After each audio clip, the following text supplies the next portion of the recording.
Hi అండి, welcome back to our channel. It's me Teja. ఈరోజైతే మీకు ఈ వీడియోలో ఒక రెసిపీ చూపించబోతున్నాను.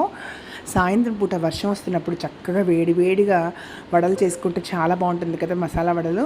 సో నేనైతే అరటి పువ్వుని ఉపయోగించుకుని వడలు చేస్తున్నాను అనమాట. సో అరటి పువ్వుని ముందుగానే శుభ్రం చేసుకుని మధ్యలో ఒక వెడల్పుగా ఒకటి ఉంటుందన్నమాట, రెబ్బ. దాన్ని తీసేసిన తర్వాత దాన్ని మజ్జిగ వాటర్లో చక్కగా సన్నగా కట్ చేసి పక్కన పెట్టుకోవాలి. ఇది టైం అయితే చాలా టైం పడుతుంది, కానీ వడలు వేసుకుని తింటుంటే చాలా కమ్మగా ఉంటాయి. ఒకసారి ట్రై చేయండి. తర్వాత 1 లేదా 2 గంటల వరకు కొంచెం పెసరపప్పు, కొంచెం సోయా కూడా నేను యాడ్ చేసుకున్నాను. సో ఇవి కొంచెం బాగా నానబెట్టుకుని ఉంచుకోవాలి. ఒక 2 గంటలు నానబెట్టుకుంటే పప్పు బాగుంటుందన్నమాట. సో ఇప్పుడైతే మిక్సీలోకి నానబెట్టుకున్న పచ్చెనపప్పు, ఒక 3 పచ్చిమిర్చి, కొంచెం అల్లం, అంటే మన క్వాంటిటీని బట్టి మనకి ఎంత కారం కావాలో కొంచెం ఒక్క చుక్క కూడా నీరు లేకోకుండా బాగా రుబ్బుకోవాలి. రుబ్బుకున్న తర్వాత దీనికి 1 స్పూన్ వచ్చి జీలకర్ర, 1 స్పూన్ సోంపు యాడ్ చేసుకోవాలి. పప్పు కదా, కొంచెం గ్యాస్ ప్రాబ్లమ్స్ రాకుండా ఉంటుందని సోంపు యాడ్ చేస్తాము.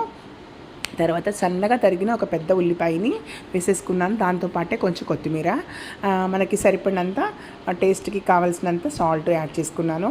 తర్వాత మనం సన్నగా తరిగిన అరటి పువ్వు ఉంది కదా, దాన్ని గట్టిగా నీళ్ళల్లో పిండేసేసుకుని ఇప్పుడు మనం దాంట్లో యాడ్ చేసుకోవాలి. దీంట్లో కొంచెం కరివేపాకు, కొంచెం ఇంగు కూడా యాడ్ చేసుకుని బాగా కలుపుకొని చక్కగా వడల షేప్లో తయారు చేసుకుని పక్కన పెట్టుకున్నాను అనమాట అరిటాకులో. ఇప్పుడైతే ప్యాన్లో నూనె వేసేసుకుని నూనె వేడైన తర్వాత మీడియం హీట్లో పెట్టుకుని చక్కగా వడలని నూనెలో వేసుకుని ఫ్రై చేసుకోవాలి.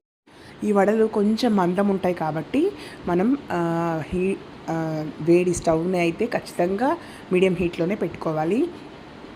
కావాలంటే కొంచెం పల్చగా చేసుకోవచ్చు, కానీ మరీ క్రిస్పీగా అయిపోతాయి అనమాట. కొంచెం మందంగా ఉంటాయేంటి, లోపల మనకి చక్కగా కొంచెం మెత్తగా ఉండి పైన క్రిస్పీగా ఉండి తింటుంటే చాలా బాగుంటుంది.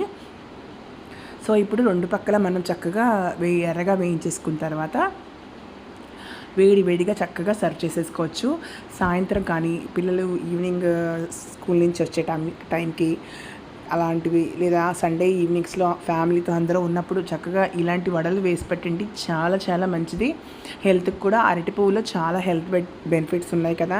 సైంటిఫికలీ నాకు తెలియదు, కానీ మా అత్తగారు ఇంట్లో మాత్రం బాగా తింటారనమాట అరటి పువ్వుని. ఇది నాకు చేయడం కొంచెం కష్టం, కానీ తింటుంటే మాత్రం చాలా బాగుంటుంది. ఫ్రెండ్స్, మీకైతే ఈ వీడియో నచ్చింది అని అనుకుంటున్నాను. నచ్చితే ఒక లైక్ చేయండి, మీ ఫ్రెండ్స్ అండ్ ఫ్యామిలీకి షేర్ చేయండి. Thank you so much for watching my videos అండి.